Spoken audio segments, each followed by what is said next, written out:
નમસ્કાર મિત્રો, તમે છો એક પ્રવાસી સાથે અને આપણે પહોંચી ગયા છીએ સ્ટેચ્યુ ઓફ યુનિટી. તો વિડીયોમાં અંત સુધી જોડાયેલા રહો અને જોતા રહો સ્ટેચ્યુ ઓફ યુનિટીનો નજર.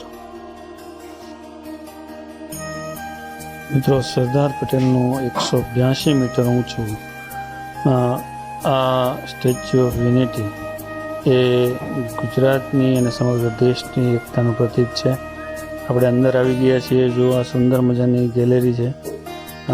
આ ગેલેરીમાં મિત્રો અહીં સરદાર પટેલની તમામ ઇતિહાસ, તેમને જે 562 દેશી રજવાડા એક કર્યા તેનો ઇતિહાસ, સ્ટેચ્યુના ઉદ્ઘાટનનો ઇતિહાસ, તેમણે જોયેલા ભારતના સ્વપ્ન વિશે અહીં માહિતી આપવામાં આવી છે.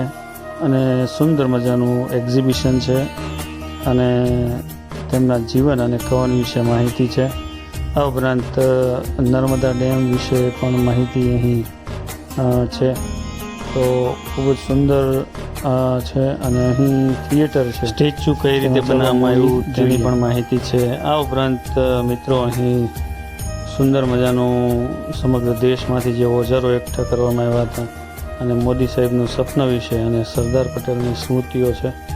એ સિવાય મિત્રો અહીં સુંદર મજાનું આદિવાસી મ્યુઝિયમ છે અને અહીંના જંગલની માહિતી પણ અહીં આપવામાં આવી છે. તો એવું સુંદર સ્ટેચ્યુ ઓફ યુનિટી જે સમગ્ર દેશને એકતા હાથે બાંધી રહ્યું છે, તે અમારી સાથે નિહાળતા રહો. અને આવા સુંદર સ્થળો અને અહીં પ્રશ્નોત્તરીની આ ક્વિઝ છે, તમે જોઈ શકો છો. અહીં સાફ સફાઈ પણ ખૂબ જ સુંદર રાખવામાં આવી રહી છે. એ ઉપરાંત મિત્રો અહીં સરદાર પટેલ વિશે એક થિયેટર છે. તો આ થિયેટરમાં આપણે તે અંગેનો એક મૂવી નિહાળીશું.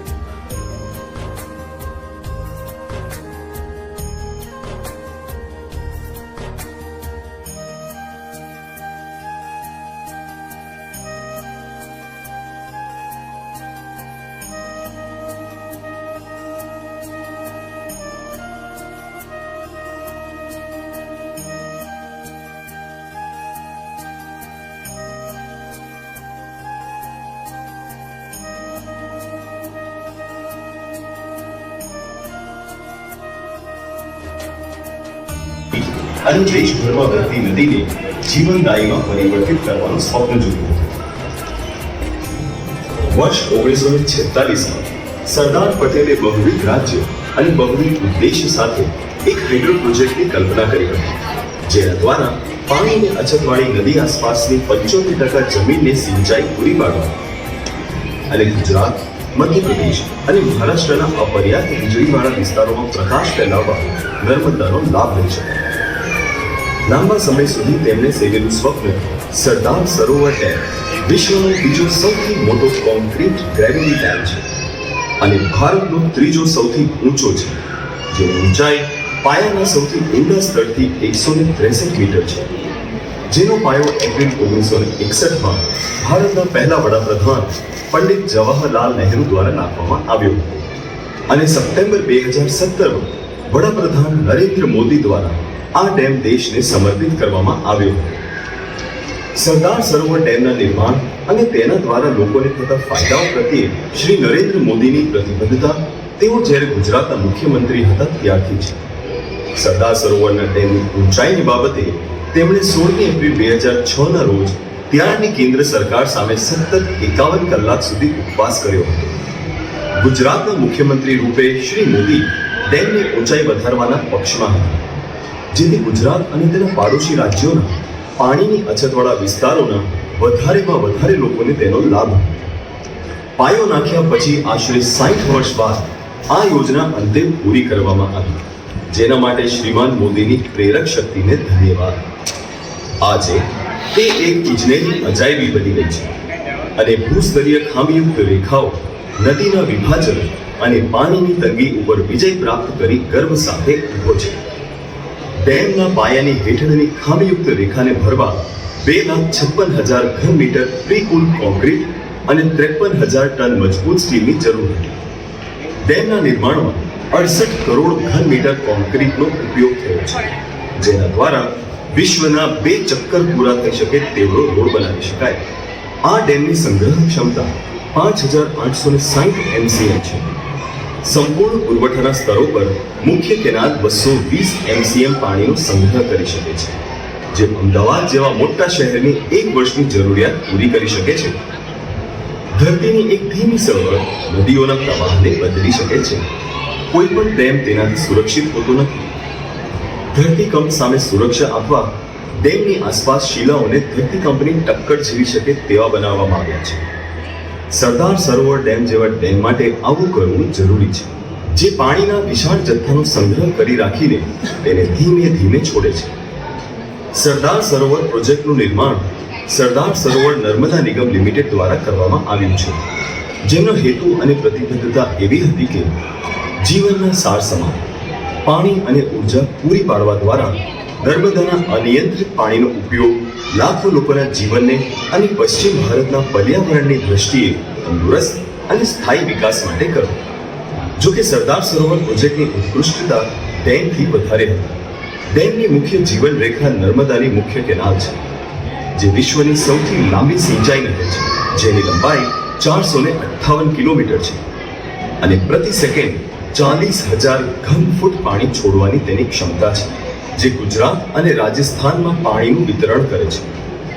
પાણી બેજોડ રીતે 71,748 કિલોમીટર લાંબા કેનાલના નેટવર્ક દ્વારા વહે છે, જે નર્મદાની લંબાઈથી 57 ગણી વધારે છે.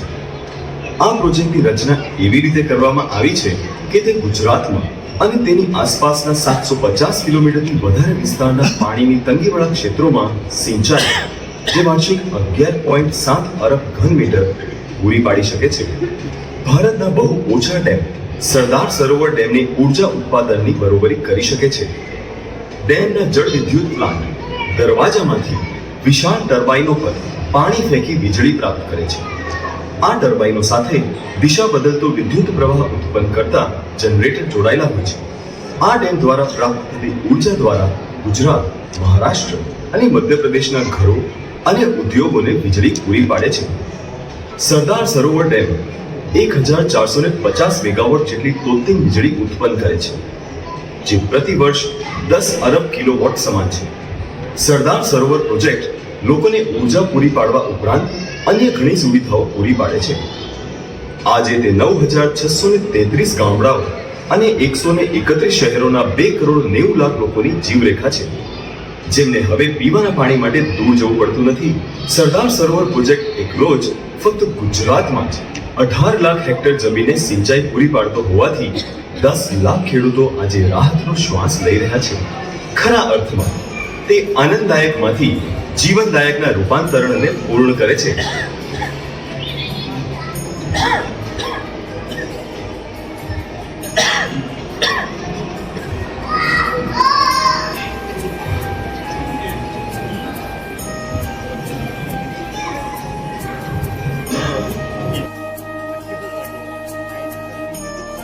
તો મિત્રો, આ તો સુંદર વ્યુઇંગ ગેલેરી અને મૂવી થિયેટરમાં વિડીયો.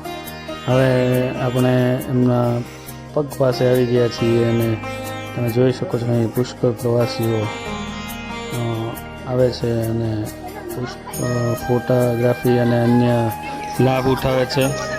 તો આપણે આ પહેલાં સ્ટેચ્યુ ઓફ યુનિટીની મુલાકાત લીધી ત્યારે હૃદય સુધી આપણે જઈ હતા. એ ઉપરાંત ટિકિટ માટેનો ડિટેલ વિડીયો મિત્રો તમને હવે પછી જોવા મળશે કે એસઓયુમાં ટિકિટ કઈ રીતે બુક કરી શકાય. જો તમે સામે પર્વતમાં સ્ટેચ્યુ ઓફ યુનિટી લખેલું દેખાઈ રહ્યું છે. તો આવી જ રીતે નવા વિડીયો માટે જોડાયેલા રહો અને જોતા રહો એક પ્રવાસી.